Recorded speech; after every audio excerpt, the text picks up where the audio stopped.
Hey guys, this is W3C Ray, and today I want to bring you another example hand video of spots which will happen quite frequently in game. So this should be interesting for everyone here in the course, and we will hop right into the first spot. So the first spot here is already progressed in the $40 PKO. We are in the money, you can see, so $20 into the regular prize pool, $20 into the KO prize pool.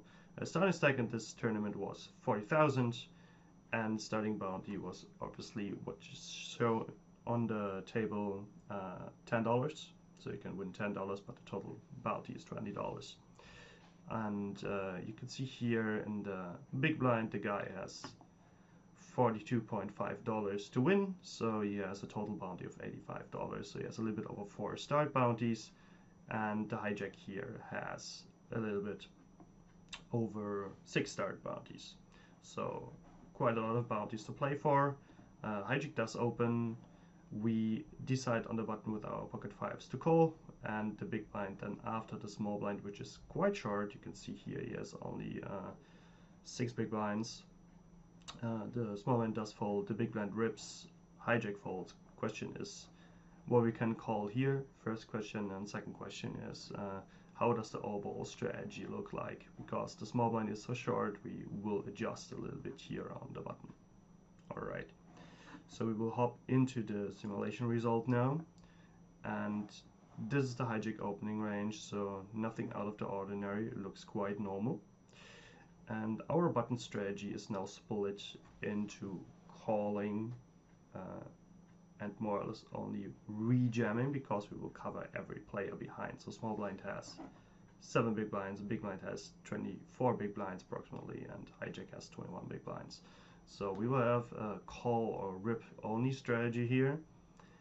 If you want to 3-bet exploitative, like more often a hand like ace king suited or queens or jacks, or like a little sliver of kings, a little sliver of ace-7, ace-8 suited type of hands, then yeah, go ahead, do that. Especially if you think that people will call too much against your 3-bets, and you can play post-flop in position. So especially if the hijack just calls too much and not rips enough, then of course you can go a little bit more into the 3-betting node. But yeah, for now we just take the solver solution here, and the solver solution is that you call aces and kings pure on the button, because the small blind is so short. So you want to lay enough traps, you want to VPIP often enough for the case that the small blind goes all in after you did call the button. So we call our aces and kings, and then we VPIP our weakest hands, like non all in. So we VPIP our 10-9 suited, 9-8 suited, jack-9 suited, pocket fives, fours, threes, ace-3 suited, etc. Non all in, we just call it. So we have a backup at the very top of our range, and then we add a little bit of the middle-ish equity hands and mostly at the bottom. And we rip hands which are showing very good EV in and all in, need a little bit of protection. You get the strategy, I think. Now, question is, first, this does not happen in the hand, but how does the small blind strategy look like? You can see here is the small blind strategy, and the small blind, because he is so short, actually should VPIP quite some. You can see here in the tree that the big blind is also allowed to call. But yeah, the small blind should VPIP quite some with his 7 BB, already a lot of money in the middle. And if he rips, and you can see he rips quite linear, if he rips, then we have like another 2 branches of the tree, right? Either the hijack will only call against the rip, and you can see he calls here with his aces, parts of his kings, ace king suited, queen 10, jack 10. Not saying this is really happening in game, as short as the hijack is, but I can definitely see people trap with aces and kings here, and VPIP a hand like queen 10, jack 10 suited, which they don't want to rip themselves because they don't block the calling range of the button. So if the hijack calls, then yeah, we just go ahead, rejam our value, and realize our equity with our weakish hands. This is not the point in the hand, right? This is not like how the hand played out. So the small one indeed does fold. I just wanted to say that the button of course has a calling range, and the calling range here contains top pairs and then the weak hands. And so it happens we have one of the weaker hands, we have pocket fives here, so we do call, and then this is the big blind strategy, so quite normal big blind 20 BB, like a little bit more aggressive compared to vanilla, since he has quite substantial bounty on his head and he wants to fast play more of his pairs and rejam more of his blocker hands, so he leveraged on the fold equity and the wide-ish calling range of the players behind him. So the big blind does decide to jam and the hijack does decide to fold. Now the question is pocket fives good enough? And the answer is it's close. So it's definitely close. If you just go into the EVs here, and you can see and like king queen suited, and of course if you add sometimes your like ace jack, ace queen, and of course your aces and kings, right? Those hands are of course a snap call, and your pocket fives are not showing that much EV against this rejamming strategy. We're either flipping or we are pretty dead. So it's right on the edge, and this is calculated with ICM right on the edge. I would think I will fold here, now seeing the studying results for the button, since the EV is like not even close to what I would give myself as an edge in the field, and I have to put quite big portion of my stack at risk to win long-term very little dollars. So we win $1 here, and we risked quite some from our stack dollar EV to accomplish winning $1. So I would say good lower limit here again is like 5 to 10% of aces. So you want to have like 0.5 to 1 table equity here. So you can see like any ace is doing the job, and yeah, king queen suited is probably also a fold, but I'd rather call king queen suited than pocket fives here, since we will flip against decent amount of the pairs. Yeah, so pass on king queen suited, sixes, fives, and then yeah, sevens plus, and your additional calling range, which you did establish here pre-flop, will be your call. Since we don't have like that many pairs, probably sometimes you call pocket sevens here, then this would be an but yeah, essentially we're only calling aces, kings, and our good ace x here, and pass on the lower pairs. This is what I would take now from the simulation, that the EV of the pairs here is low pairs, actually not quite that big. Alright, go to the next spot. Okay, this is the next spot. This is from a $50 bounty tournament. I think the starting stack here was 25k. We are quite early-ish in the tournament, so you see the big blind is 500 here. And we have the situation, which will occur also quite frequently, that we have a dead player behind us. So how to approach this situation. And what is most important for the situation is that you look if you have a way bigger stack behind. And the answer is yes, you have a quite deep small blind here and a shortish big blind. So this is the most important information for how we want to approach this hand. And you can see our hero here is opening his jack-8 offsuit. Cutoff is in as expected. He should VPIP any 2 here, button folds, and then surprisingly the small blind folds.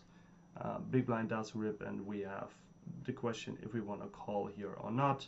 I'm pretty certain now jack-8 here is a call, since we have so much money already in and the guy is only half of a starting stack, so this is a clear call, no doubt about that. Question is if we want to really open raise our jack-8 in the first place, if we expect that the small blind is not sleeping at the moment and AFK. So we will look into the solution, starting with the hijack. You can see this is a Monte Carlo simulation again here. You can see from the hijack we do VPIP quite high card heavy, so we approach this a little bit like an ICM spot. We want to block the rejamming ranges from other players, and we want to VPIP a lot in the high cards. Note that pocket deuces here are a fold. It's not like an insane minus EV open, you can see, right? But yeah, pocket deuces are in the start simulation here a fold. So we do open, cutoff as expected should VPIP any two here with his 0.1 big blinds after he did pay the ante. And now what we want to research here is not what we want to call against the big blind. Again, this is not important because this is a part of the game tree which actually should close to never happen, that it's folded to the big blind and he rejams. But if he rejams, well, he is half of a starting stack and he has a start bounty, so there's a bounty power of 2. This guy has a bounty power of 1 gazillion. We have a hand which is okay multi-way. It's definitely a call, no doubt about that. The question is how the small blind should play here in this spot. This is why I'm showing you the hand. So as expected, you're sitting in a small blind, the guy is opening from late position, player is also all in, you have the by far biggest stack, so you cover everyone how you want to approach this specific spot. And you probably will be surprised how the small blind reacts, but the small blind reacts with a lot of high card ripping here. You can see that essentially any jack is in, any queen is in, any king is in, any ace is in, and you only want to VPIP non-all-in at the bottom triangle here. So your bottom triangle discounting the high cards. This is non-all-in VPIP'd. Then this bottom triangle here and the suited side is also VPIP'd by not 3-bidding and not all in. And then to balance this out, you put like a little bit sliver of king queen suited, ace 9, king jack, some good hands to protect your insane calling range, so that no one can like just rip and you have to always fold, right? And then you non-all in 3-bet your aces kings, ace king, and then you can put like a little bit of multi-way equity hands here at the bottom. You can see 8-5 suited, 7-5 suited, 8-7 offsuit, so all of those like okay-ish multi-way hands VPIP sometimes as a 3-bet. But I wanted to show you the spot because this is an insanely wide ripping range here. You just take high cards or medium equity hands and you just rip those against a player which has 64 big blinds at the very start, right? So hijack has 64 big blinds, smallmount has 134 big blinds, and the smallmount just closes his eyes and rips essentially approximately, just like 60% range here as an all-in.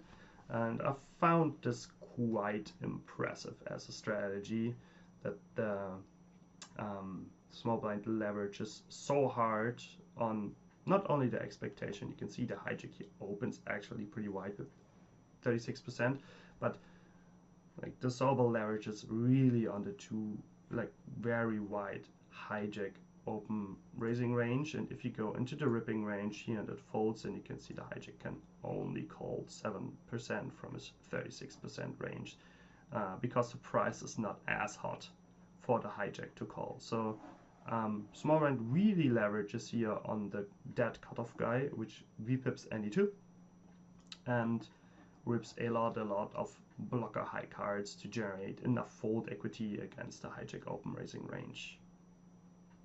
Alright, on to the next example. Okay, third example hand.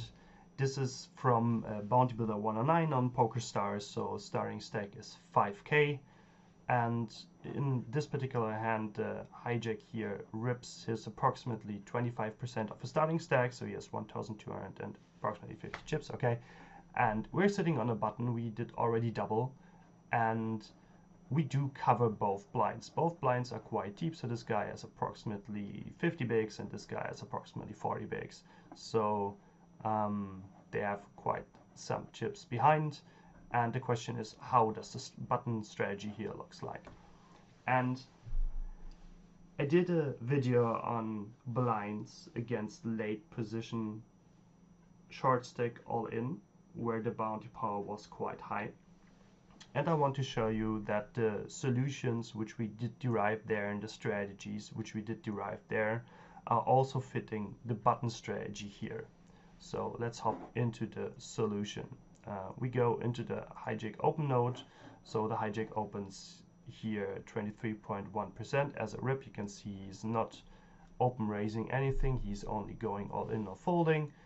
And yeah, it goes from fours up to aces, essentially all of the ace X suited down to ace 5 offsuit, and then good king X and good multi-way hands. And the question is, how should the button react after the cutoff did fold? You can see the blinds have 50 and approximately 40 BB here effective, and our button strategy looks like we did derive in the video late position all in from a short stack, and then how should the blinds play.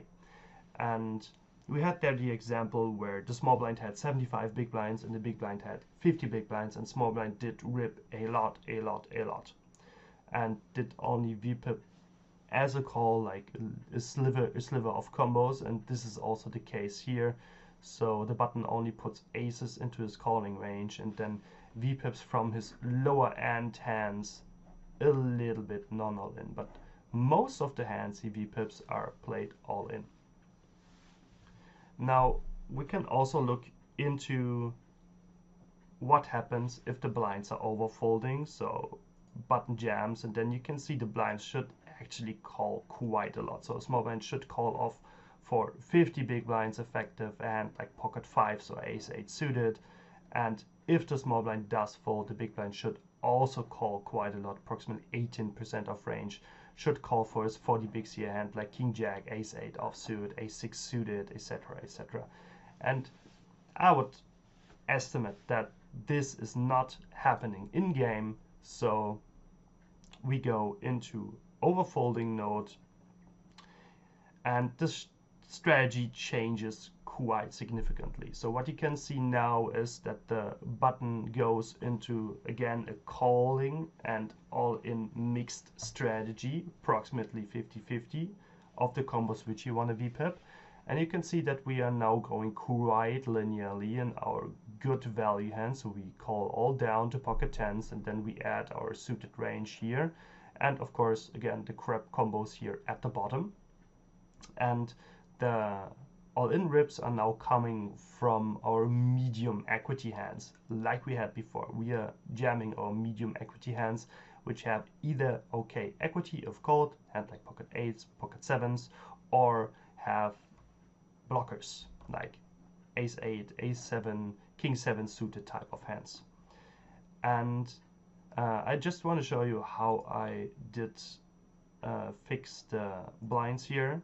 So I did not make them like insanely tight. I just did cut off some combos. I think it was either 5 or 10% of aces. So big blind, instead of calling 17%, now calls 14%, and small blind, instead of 14%, now calls 13%. So I only did cut out some combos here, and the effect is already pretty high. Instead of jamming essentially everything which we want to VPIP besides of aces and a little bit of the bottom, now we are splitting our range into calling our best combos, adding a lot of good equity hands, and jamming the medium equity hands and our low pairs. And this is exactly what we did derive also in the video late position shorter in versus the blinds, right? So this is very in line with our studying. Alright, on to the next example hand. Here we have a bounty builder 55, and the starting stack here is 25k. We are early in the tournament, as you can see from the stack sizes, and this guy here did already cripple down to 1/3 of a starting stack. He does open 2 big blinds, and our hero at the button does decide to 3-bet his jack 9 suited, and then the button rips approximately 60% of a starting stack. the hijack player did fold, and question is if we want to call off this hand or not. And yeah, this all starts at the note here with the hijack, how you perceive people opening with 20 BB and a high bounty. And we will first look into the solution and then try to derive our good strategy from here. And you can see the hijack should VPIP quite tight, so he's only opening approximately 18% here from the hijack, and he's only jamming and like ace queen, king queen, ace jack, and then his medium pocket pairs, and VPIPs the rest non-all in. So if we take it for granted the hijack will play like quite as the solver would play, probably he's opening a little bit more, probably he's opening his king 10, probably he's opening his jack 9 suited fully, probably he's opening his pocket fours, probably he's tighter, probably he's folding a hand like queen jack here or a hand like jack 9. We won't know exactly, but I think like overall I think the strategy is quite sound, which we see here for a 20 BB short stack and a PKO.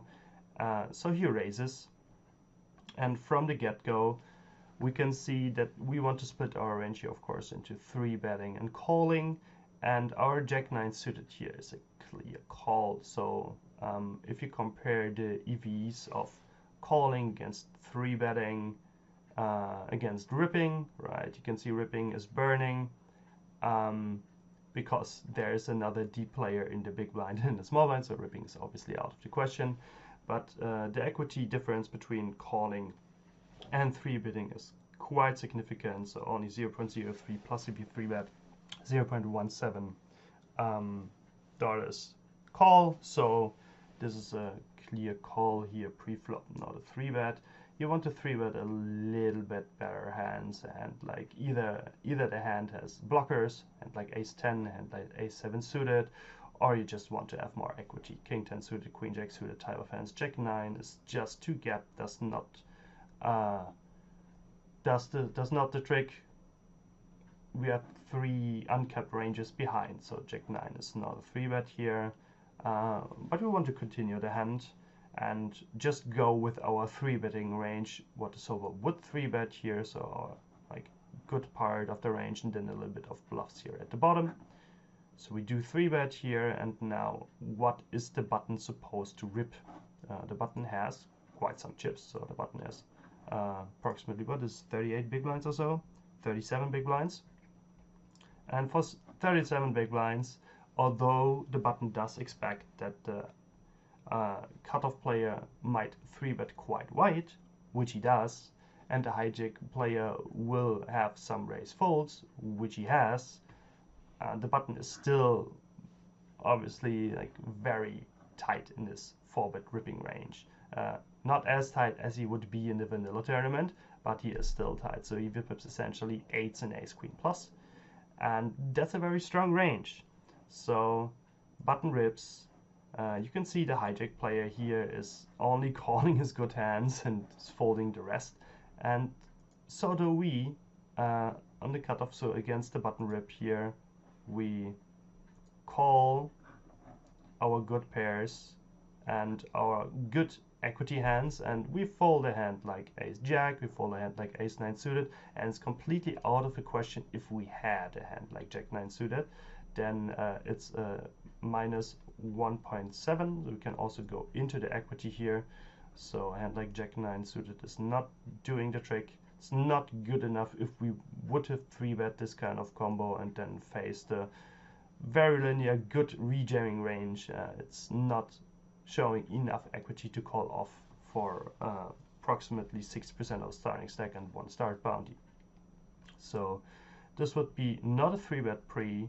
You want to 3-bet a little bit more on the linear side because you have 3 uncapped ranges behind.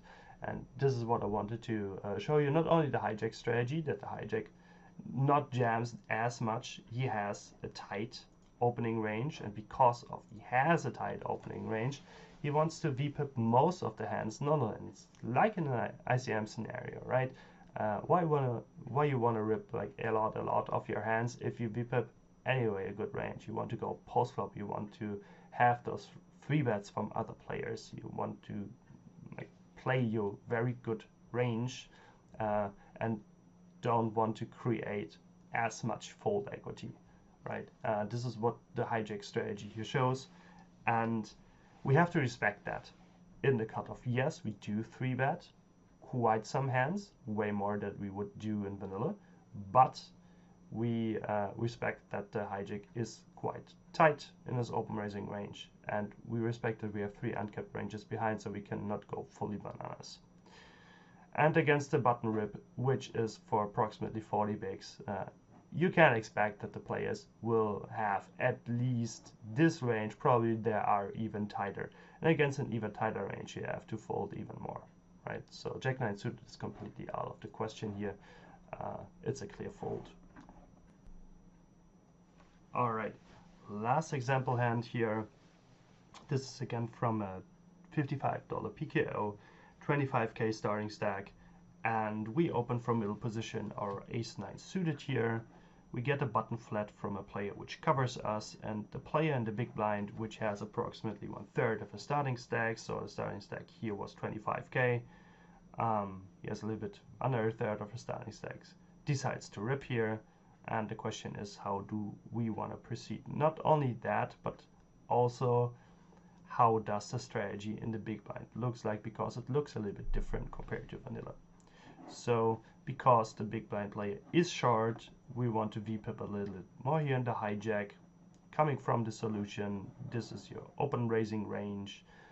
Is this very realistic? Probably not. Probably players are a little bit tighter, but we just want to look into the solution for now.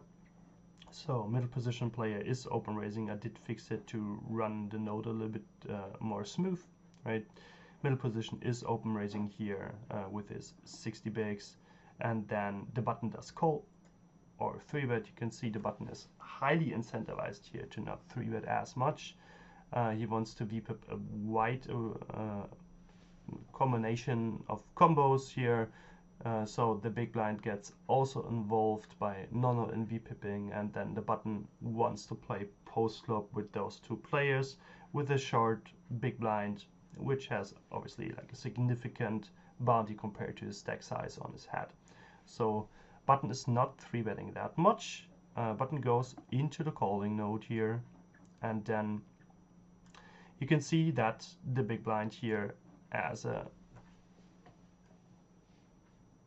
quite linear ripping range, and this specific ripping range here, so if you look just into the jamming range, this jamming range looks a little bit wider compared to what vanilla would choose, and especially also it looks different compared to what vanilla would jam. Vanilla would jam here a hand like Queen 10, or a hand like fully a hand like King Jack suited, right?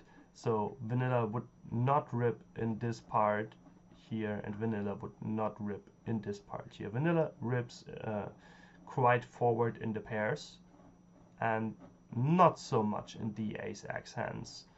So that's already quite substantial difference. If you see a rip here from the big blind, you can expect that he will have more ace-x combos compared to a vanilla spot.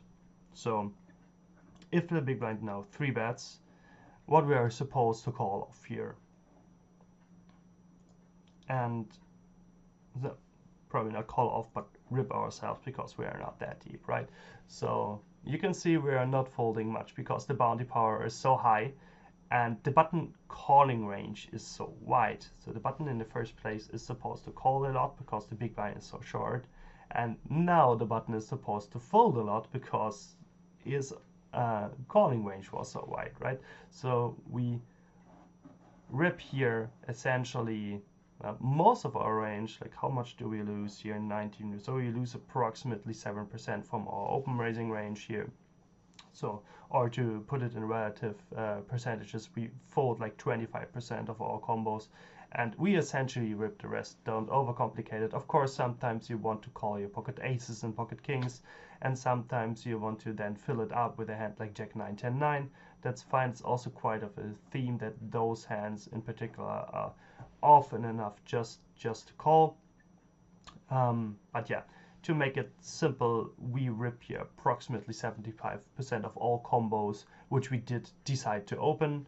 And if we would have a tighter range here in the first place to open, but the button reacts still in the same way, that he V-pips a lot without 3-betting, so only calls, but calls a lot, then you can see that we essentially rip like all full range. So if we cut out a hand like 7, 6, 6, 5, 5, 4, 8, 6 suited, if we did not V-pip here King 5, King 4, we did not V-pip our like Jack 10 offsuit, right? Then we're essentially closer in with everything we did open. And yeah, just to make you aware, in this specific hand, the big blind here will be quite ace-x and pair heavy, and not so much Broadway heavy compared to vanilla spot, right? Our ace-9 suited, as you can see, is clear plus EV call or plus EV rip. I would have just ripped this hand personally and then let the button decide what you want to call. So if we rip here, I'm not sure if this is fully converged for the button, but you can also see that the button V-pips now his pairs. Pairs very often very strong in those multi-whale-in situations.